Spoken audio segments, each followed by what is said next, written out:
ప్రజాపాలన అద్భుతంగా జరుగుతూ ఉంది. ఏమంటే కొన్ని లక్షల అప్లికేషన్ 28వ తారీఖు నుంచి 6వ తారీఖు వరకు చూసుకుంటారు కదా. ఒక్క చిన్న ఇన్సిడెంట్ కూడా జరగకుండా ప్రతి 100 కుటుంబాలకు ఒక కౌంటర్ లాగా పెట్టి తొక్కిసలాట కూడా లేకుండా అన్ని లక్షల అప్లికేషన్లు తీసుకున్నారంటే ఇది ప్రభుత్వం యొక్క సమర్థతే కదా.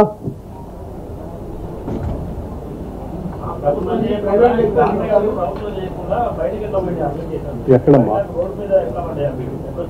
ఏ రోడ్డు మీద పడ్డాయి? ఇంటింటికి అప్లికేషన్లు ఇచ్చామమ్మా. అప్లికేషన్లో ఈ రేపొద్దున ఈ ఊర్లో ప్రజావాణి ఒక్క నిమిషం వారు ఏంటయ్యి ఒక్క నిమిషం బయట ఎట్లా వచ్చింది అప్లికేషన్ అన్నారు కదా. ఒక్క నిమిషం మీ పేరు ఏ పేపర్ చెప్పండి? పర్లేదు చెప్పండి. నమస్తే తెలంగాణ మిత్రుడికి నేను చెప్పేది ఏంటంటే ఈ అప్లికేషన్ ఫామ్ రేపొద్దున ప్రజావాణి ఉంటే అప్పటికప్పుడు అప్లికేషన్లు ఇచ్చి తొక్కిసలాట లేకుండా ఒకరోజు ముందే అందరికీ అప్లికేషన్ సర్క్యులేషన్ చేశాం. చేయటమే కాదు, అక్కడ కొద్దిమంది వాలంటీర్స్ కూడా, అంటే ఎవరికైనా అప్లికేషన్ ఫిల్ చేసుకోవటం రాకపోతే ఇబ్బంది ఉంటే వాళ్ళకి అసిస్ట్ చేయమని కూడా మేము కొద్దిమంది వాలంటీర్స్ లాంటి వాళ్ళు కూడా పెట్టాం. అంటే మీ టెంట్ కంటే ముందే ఒకరోజు ముందే అప్లికేషన్ ఊరంతా పంచాం. ఒక నిమిషం ఊరంతా పంచాం. ఊరంతా పంచినప్పుడు రోడ్డు మీద కనపడకపోతే ఏడ కనిపిస్తాయి నీకు?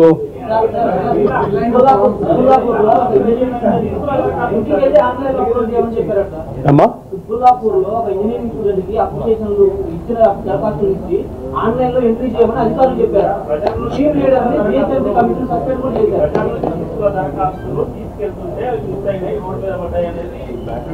అచ్చా కాగితాలు తీసుకొని పోతుండే వాడు జారి పడ్డదా? జారి పడితే తీసి మళ్ళీ తీసుకుంటారు. ఏముందని పెద్ద జారీ చేస్తా ఉంటే అప్లికేషన్ లో జారి పడితే తీసుకుంటారు. మళ్ళీ ఆ జారి పడ్డదాన్ని మీరు ఎవరైనా తీసుకొని వాట్సాప్ లో సర్క్యులేట్ చేస్తా అంటే ఇట్స్ అప్ టు యూ. అమ్మా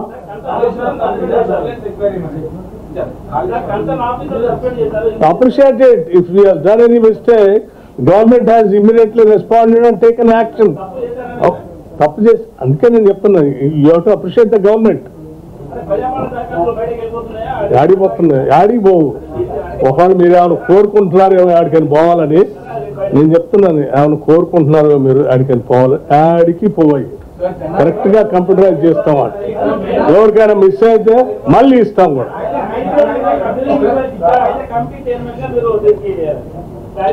చెప్తానమ్మా, రోజు చెప్తా, ఒక్కరోజు కాదు. ఏం పోవు, ఎవరికైనా పోతే మళ్ళీ తీసుకుంటాం.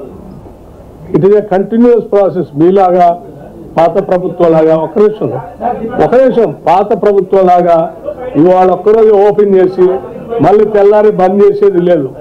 365 days ఓపెన్ ఉంటుంది.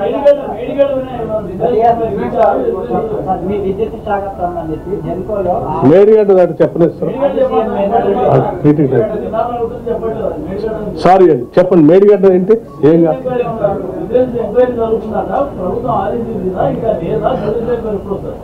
సంబంధిత మంత్రి గారి ఆధ్వర్యంలో మేడిగడ్డ పర్యటన జరిగింది.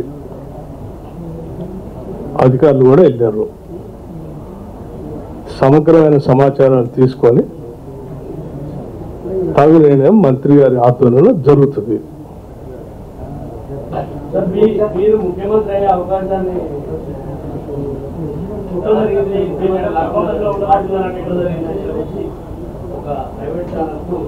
కొన్ని ఛానల్స్ పని కట్టుకొని అదే పనిలో ఉన్నాయి.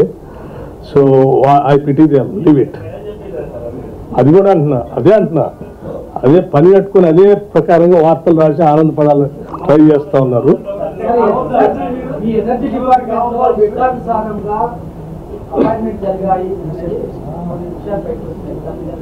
ఒకటి రెండు ఏదో నేను కూడా పత్రికల్లో చదివాను. మా డిపార్ట్మెంట్ సంబంధించిన అధికారులు కూడా చెప్పాను నేను, అటువంటి ఏమైనా ఉంటే ఎంక్వైరీ చేసి నాకు పెట్టాలి. అదే చెప్పాను, ఇప్పుడు చెప్పింది తప్పనిసరిగా అటువంటి ఏమైనా ఉంటే ఎంక్వైరీ చేసి నాకు నోట్ పెట్టమని కూడా చెప్పాను.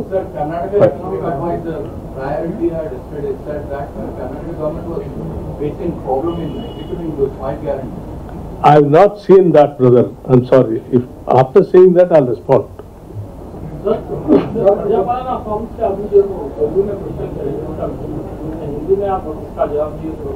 प्रजापालन के लिए क्या हुआ, अच्छा हो रहा बोल के पूछा, बहुत बेहतरीन चल रहा, अच्छा चल रहा बोल के मैं आपसे ऑनलाइन किया जाता तो ये अब ऑनलाइन का क्यों बताया जा रहा, पहले से क्यों ऑनलाइन नहीं किया गया प्रजापालन अकाउंट? ऑनलाइन का जैसे एक थ्योरी है, आपको कार्ल मार्क्स का थ्योरी मालूम है आपको? एलिनेशन थ्योरी बोल के बोलते हैं. Any mechanization, anything which is not connected to the people directly, it is called as an alienation theory. దానివల్ల ప్రజలకి అంటే మనుషులు మానవ సంబంధాలు తెగిపోతాయి. ఆ మానవ సంబంధాలు తెగిపోకుండా ఉండటం కోసం డైరెక్ట్గా నేరుగా ప్రజావాణి కార్యక్రమం పెట్టి ప్రజలతో మమేకమై వాళ్ళ దగ్గర నుంచి అప్లికేషన్ తీసుకోవాలనేది మా ఆలోచన. ఓకే,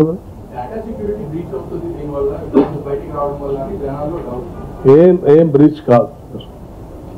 ఇల్లు లేనటువంటి నాకు ఇల్లు లేదని చెప్పి పబ్లిక్ గా రాసిస్తున్నాడు. Nothing wrong.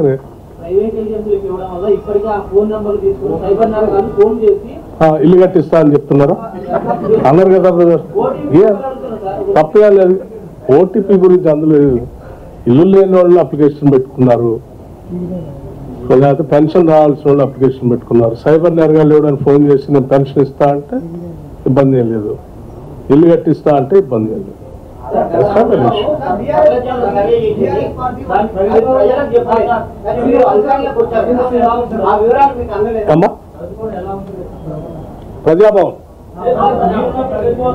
Praja Bhavan is open to everyone.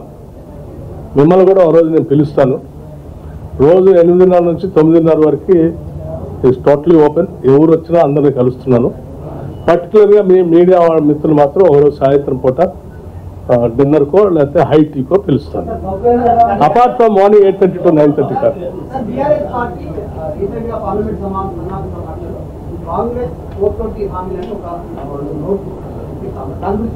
ఏమంటే 10 ఏళ్ళు రాష్ట్రాన్ని పాలించారు. అధికారంలో వచ్చేప్పుడు 3 ఎకరాల భూమి ఇస్తా అన్నారు. 2014లో డబుల్ బెడ్రూమ్ ఇల్లు ఇస్తా అన్నారు. ఇంటికో ఉద్యోగం ఇస్తా అన్నారు. ప్రతి శాసనసభ నియోజకవర్గంలో 1,00,000 ఎకరాలకి తగ్గకుండా అదనంగా ఆయకట్టిస్తా అన్నారు. 10 ఏళ్ళు అయిన తర్వాత కూడా ఏం చేయలేదు కదా. 10 ఏళ్ళకు కూడా ఏం చేయలేదు కదా.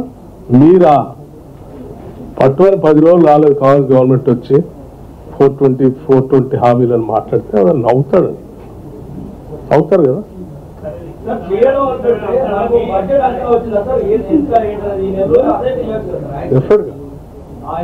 ఇంకా అప్లికేషన్స్ ప్రజాపాలనకి వెళ్ళాము, ఇంకా అప్లికేషన్స్ వస్తూ ఉన్నాయి. వాటన్నిటిని తీసుకుంటాం. బ్రదర్ ఇప్పటికే మీరు చూసి ఉంటారు. ఇప్పటికే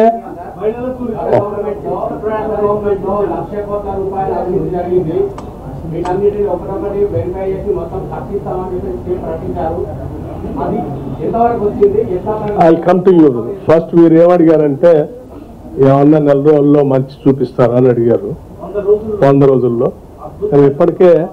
ఇప్పటికే దాదాపు 6.5 కోట్ల జీరో టికెట్స్ మహిళలు ఆర్టీసీ బస్సులో ప్రయాణం చేశారు. 6.5 కోట్ల ఇది కానీ బ్రదర్ ప్లీజ్, 6.5 కోట్ల జీరో టికెట్లు అంటే ఎన్నిసార్లు ఈ రాష్ట్రంలో మహిళలు ఉచిత బస్సుని రైడ్ని ఉపయోగించుకొని తిరుగుతూ ఉన్నారు. దీన్ని బట్టి మీరు అర్థం చేసుకోండి. అట్లాగే ఆరోగ్యశ్రీ కార్డు సంబంధించి 10 లక్షల వరకు వైద్యం మీ అందరికీ తెలుసు. మనం అందరం చూశాను. నేను కూడా అసెంబ్లీలో చాలాసార్లు మాట్లాడాను. కరోనా టైంలో అన్ని హాస్పిటల్లో 5 లక్షలు 6 లక్షలు 10 లక్షలు బిల్లులు వేస్తూ ఉన్నారు. సామాన్యులు ఉన్న పొలాన్ని ఇల్లును కూడా అమ్ముకొని తట్టుకోలేకపోతా ఉన్నారు, పుస్తలు కూడా అమ్ముకొని. ఇది పెంచాలా, చేయాలి. సో మేము ఈరోజు రాగానే ఆ సమస్య అంతా తెలిసినటువంటి వాళ్ళుగా ఇచ్చిన హామీ ప్రకారం 10 లక్షలు మొదటి రోజు అసెంబ్లీలో మేము ప్రమాణ స్వీకారం చేశాం. బయటకు వచ్చామంటే వీటిని చేశాం.